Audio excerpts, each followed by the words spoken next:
अज मैं ताकू सुनैना वादिए सिंध की सराइकी जबान के 2 किस्से कां ते चिड़ी के किस्से। बाऊ जी साड़ी जबान दे विच चिड़ी दानिशमंद है। पूरे वर्ल्ड की किसी जबान को वन के देख के आओ ताकू चिड़ी निमाणी मिलती है, शोधी मिलती है, विचारी मिलती है। पर साढ़े को सुनो ये निक्की जी कहानी है कि कां ते चिड़ी। कां गया दाल का दाना गिन के आया, चिड़ी गई चावल का दाना गिन के आई, डुहा खिचड़ी बनाई। हुण चिड़ी की नीयत खराब थी कि यार को बननी पोती है खिचड़ी, उता का वन तू चुंज दो क्या। कां गया चुंज दो मन ते चिड़ी ने खिचड़ी शिचड़ी खाधी, अपनी सब कुछ खा पी के ते लुक गई। चक्की दे विच बन वड़ी। कां आया वो डिठा कि चिड़ी तो कितें कोनी। उस पतीला खोल के डिठा और देखे भाई यार कितना गई है पतीले की खिचड़ी भी कहनी।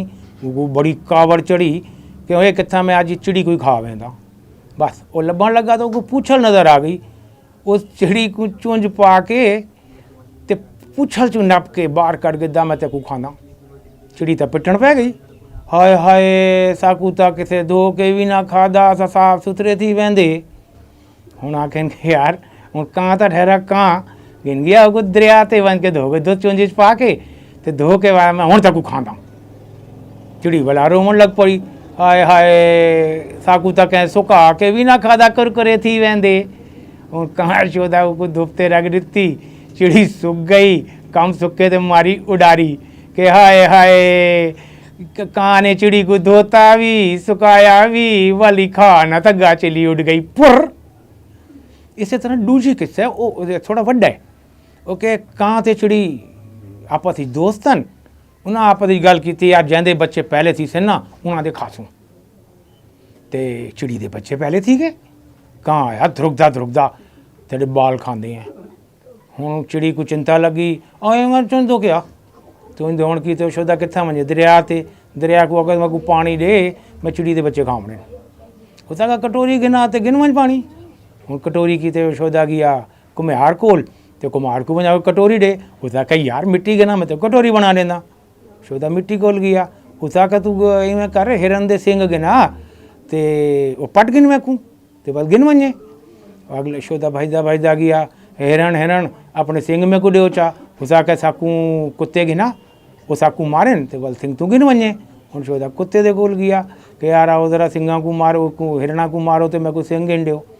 तो उन्हें आखा भाई दूध पिला साकू दूध पिला से असा तेरा काम कर देसूँ। शोधा मंझ कोल गया। मंझ ने आखा भाई घा गिना साढ़े वास्ते असा तो कोई दूध दे दें कोई ना थोड़ी है साढ़ा काम है दूध देना। शोधा गया घा खोल के घा मैं तेको पटेना आके में कर दातरी गिना वन के दातरी गिनन गया। लोहार खोल लोहार पूछा हाँ सही क्या हाल है आके मैं को दातरी दे चा। उसा का लाल दातरी दे वहाँ को काली दातरी। कहाँ सोचे पिया यार काली दातरी तो बहु ठी है लाल दातरी केड़ी है चल तू लाल दे चा। लोहार ने तत्ती लाल भट्टी चू कढ़ के उनके पासे दातरी सट्टी कां चुंजीज पाई तो मर गया। दूजा कां डेदा बैठाई उकू ये देखो हुण ये कहानी इतना बड़ी शानदार बन वेंदी है। वो डेदा बैठाई तो कुछ साड़ पिया वो सीधा घा को लाया कि जो कां ते को खावन आंदा है वो मर गया कट्टना आंदा ही जड़ा। तो उस आख्या कि भाई चंगा है मर गया। अगला गया मंझ खोल के वो तेरे बात जड़ा घा गिद्दी आंदा ही कां वो मर गया। कुछ भी आका हाय हाय शोधा मर गया। अगे गया तो कुत्ता कोल कि भाई जरा दूध गिन के आंदा पिया ही कां वो मर गया। आके ओहो किमें मोया यार। अगे गया तो हिरण को इसके जो कां कुत्ते गिन के आंदा तो आपको मारण की वो मर गई है। उन्हें आके चंगा थी है मर गया साड़ी तो जान बची है। अगे गया मिट्टी कोल तो मिट्टी आखा कि भाई बड़ा चंगा थी है कि वो कहाँ मर गया नहीं तो मैं को पट के गिन वनिया। कुम्हार कोल गया तो कुम्हार आखा भाई हूँ मैं क्या कर सकता मेरी मिट्टी गिना हुआ तो मैं कटोरी बना दे माई मर गया तो मर गया।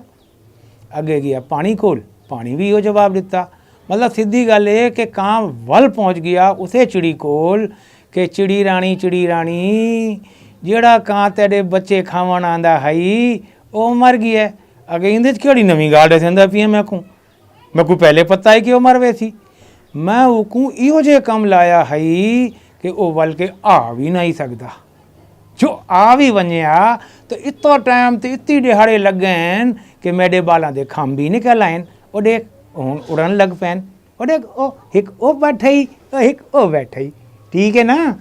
इवें हुंदी है दानिशमंद चिड़ी ਅਕਲਮੰਦ ਚਿੜੀ ਇਹ ਸਾਡੇ ਸਰਾਇਕੀ 'ਚ ਹੀ ਹੁੰਦੀ ਏ ਬਈ ਕਿਸੇ ਜ਼ਬਾਨ 'ਚ ਕੋਈ ਨਹੀਂ।